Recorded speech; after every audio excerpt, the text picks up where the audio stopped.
আজকে তোমাদের সাথে শেয়ার করব ভেন্ডি রেসিপি। আর এটা তেলাপিয়া মাছ দিয়ে আমি তৈরি করব। তেলাপিয়া মাছ দিয়ে আমি ভেন্ডি রান্না করব, কিন্তু একদমই সাধারণ তরকারির মতোই কিন্তু হবে, পিচ্ছিল হবে না। অনেকে পিচ্ছিলের জন্য ভেন্ডি খেতে চায় না।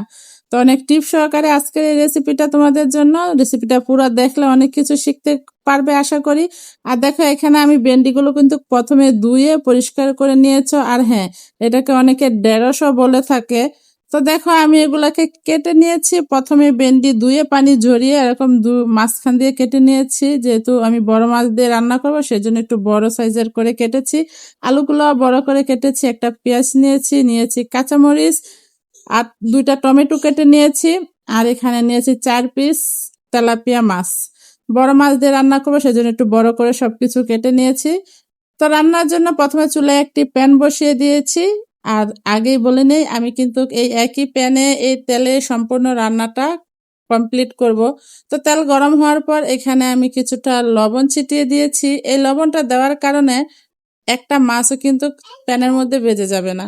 আমরা অনেকে মাছ ভাজার সময় দেখা যায় মাছ ভেঙে যায়, কারণ আগে থেকে যদি ওই প্যানে কোনো তরকারি রান্না করা হয় তাহলে কিন্তু মাছটা প্যানের মধ্যে লেগে যায়। সেজন্য অবশ্যই একটু লবণ ছিটা দিয়ে নিবে, তাহলে মাছটা আর ভাঙবে না।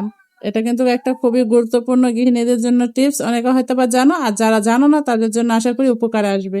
তো দেখতে পাচ্ছ, আমার একটা মাছও কিন্তু একটা মাছের সাথে লাগেনি। আমি যতটুকু পছন্দ করব সেই অনুযায়ী মাছ বেছে নিব। আমি এখানে 4 পিস মাছ নিয়েছি, কারণ আমি ফ্যামিলিতে সদস্য 4 জন, সেজন্য 4টা মাছ নিয়েছি। তোমরা তোমাদের ফ্যামিলির সদস্য অনুযায়ী মাছটা নিবে, আর যেরকম ভাজা তোমরা পছন্দ করো ওই অনুযায়ী ভাজবে। আমি যতটুকু আমার বাজার দরকার ছিল আমি ওই পরিমাণ মাছটা ভেজে একে একে কিন্তু সবগুলা মাছ প্যান থেকে তুলে নিচ্ছি। এখানে তোমরা তেলাপিয়া মাছের পরিবর্তে যে কোনো মাছ ব্যবহার করতে পারো, চাইলে তোমাদের পছন্দ অনুযায়ী মাছ দিয়ে সেম একই প্রসেসে রান্নাটা করতে পারো। আমি একই তেলের মধ্যে দিয়ে দিচ্ছি কেটে রাখা ভেন্ডিগুলা আমি এখন সুন্দর মতো ভেজে নিব। আর একটা কথা, ভেন্ডিটা কিন্তু আমি কোনো লবণ আর হলুদের গুঁড়া দিয়ে ভাজিনি, একদম শুধু ভেন্ডিটাই নেড়ে চেড়ে ভেজে নিচ্ছি। ভাজার কারণে এখান থেকে ভেন্ডিটা যখন আমি রান্না করব তা থেকে কিন্তু কোনো লোদ ছাড়বে না। আমি তারপর আলুগুলো ভেজে নিচ্ছে। আলুটা ভাজার কারণে কিন্তু আলুর স্বাদটাও বেড়ে যাবে, কারণ তরকারিতে কাঁচা আলু থেকে ভেজে আলু দিলে তরকারিটা কিন্তু নষ্ট হয় না। আলুর কারণে অনেক তরকারি নষ্ট হয়ে যায়। তো ওই একই তেলের মধ্যে আমি দিয়ে দিচ্ছি পেঁয়াজ কুচি। এখানে আমি একটা পেঁয়াজ নিয়ে কুচি করে নিয়েছিলাম, দিয়ে দিলাম পরিমাণ মতো হলুদের গুঁড়া। এখন দিয়ে দিব সামান্য একটু পানি, যাতে করে হলুদের গুঁড়াটা পুড়ে গিয়ে কালারটা নষ্ট না হয়ে যায়। কারণ পানিটা যদি না দেয় তাহলে কিন্তু হলুদটা পুড়ে তরকারির কালারটা নষ্ট হয়ে যাবে। এখন পানির সাথে হলুদের গুঁড়াটা একটু ভালো করে নেড়ে মিশিয়ে নিতে হবে। আর অবশ্যই তোমরা চেষ্টা করবে তোমাদের তরকারি অনুযায়ী হলুদ মরিচটা ব্যবহার করতে। যে যেমনটা নিবে, বেশি তরকারি নিলে একটু বেশি দিবে, কম তরকারি হলে একটু পরিমাণটা কমিয়ে দিবে। দিয়ে দিলাম পরিমাণ মতো শুকনো মরিচের গুঁড়া, লবণ, আর দিয়ে দিচ্ছি কেটে রাখা টমেটো। টমেটো তোমরা চাইলে দিতে পারো, নাও দিতে পারো। এখানে দিয়ে দিচ্ছি পরিমাণ মতো কাঁচামরিচের আগাটা আমি একটু কেটে দিয়েছি, যাতে করে ভিতর থেকে জাল আর গ্রানটা তরকারিতে পাওয়া যায়। টমেটোটা আগে দেওয়ার কারণ হচ্ছে এটা হচ্ছে হাইব্রিড টমেটো, সহজে সিদ্ধ হতে চায় না।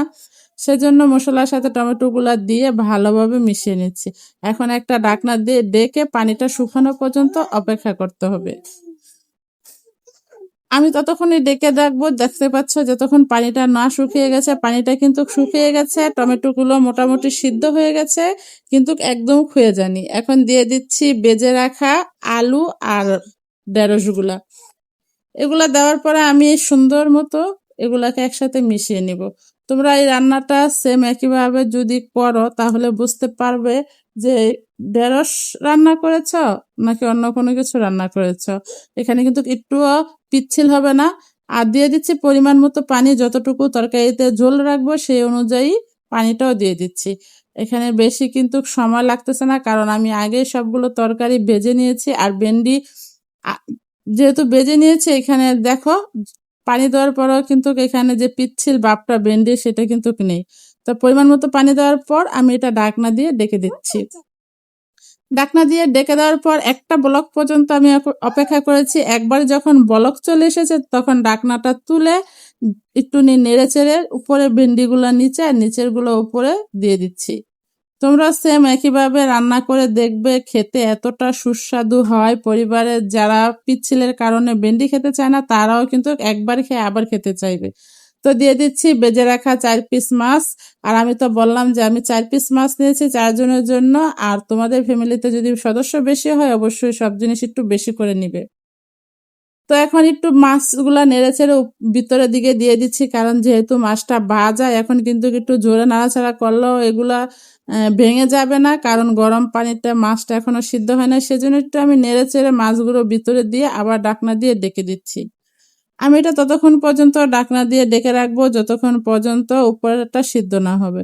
দেখতেই পাচ্ছ একদম সিদ্ধ হয়ে ঝোল কিন্তু অনেকটা কমে এসেছে, প্রায় হয়ে গেছে বললেই চলে। তো আমি আবার একটু নেড়ে চেড়ে মাছগুলো দেখে নিচ্ছি। আর দেখো একটুও কিন্তু ক্লোথ হয়নি, যে পিচ্ছিল যে ভাবটা সেটা কিন্তু হয়নি। সাধারণ যে সবজি আমরা রান্না করি যেরকম হয় সেম একই রকম হয়েছে।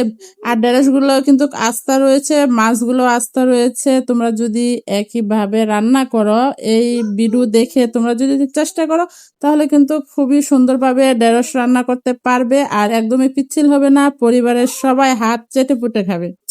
তো এই অবস্থায় তোমরা চাইলে ধনিয়া পাতা দিয়ে চুলাটা বন্ধ করে ঢাকনা দিয়ে ঢেকে রেখে দিতে পারো।